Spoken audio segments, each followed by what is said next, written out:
ദശകം 54. കാളിയന്റെ കാളിന്തി പ്രാപ്തിയും ഗോകുലങ്ങൾക്ക് വിഷബാധയും. त्वत्सेवोत्क सौभरिर्नाम पूर्वम् द्वादशाब्दं तपस्यन् मीनव्राते स्नेहवान् भोगलोले ताक्ष्यं साक्षात् ऐक्षताग्रे कदाचित् त्वद्वाहं तं सक्षुदं तृक्षसूनुं मीनं कञ्चिज्जक्षदं लक्षयन् सः तप्तश्चित्ते शप्तवानत्र चेत्त्वं जन्तून् भोक्ता जीवितं चाभिमोक्ता तस्मिन् काले काളിयक्ष्वेद्लदर्पात् सर्पारादे कल्पितं भागमश्नन् तेन क्रोधात् त्वत्पदाम्बोजभाजा पक्षक्षिप्तत्तद्दुरापं पयोगात् घोरे तस्मिन् सूरजानीरवासे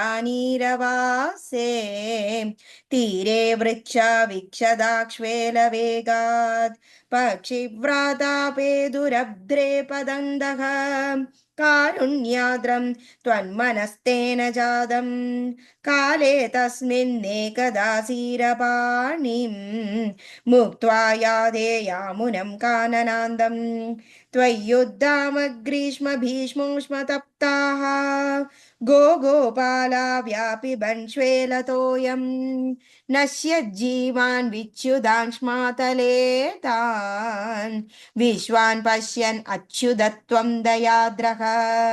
प्राप्योपान्तं जीवयामासि धद्राक् पीयूषाम्भो वर्षिभिः श्रीकटाक्षैः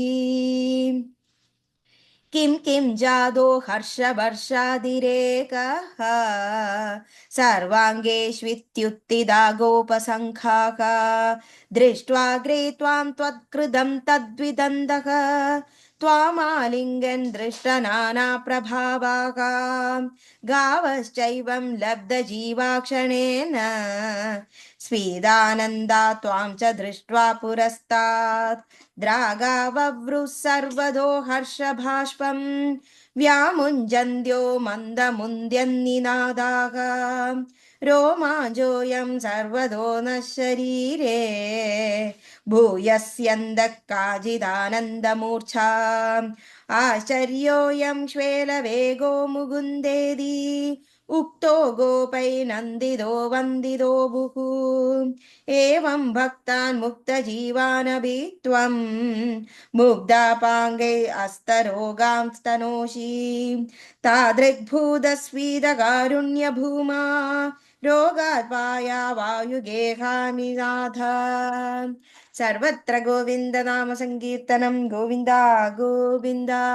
नारायण अखिलगुरो भगवन् नमस्ते।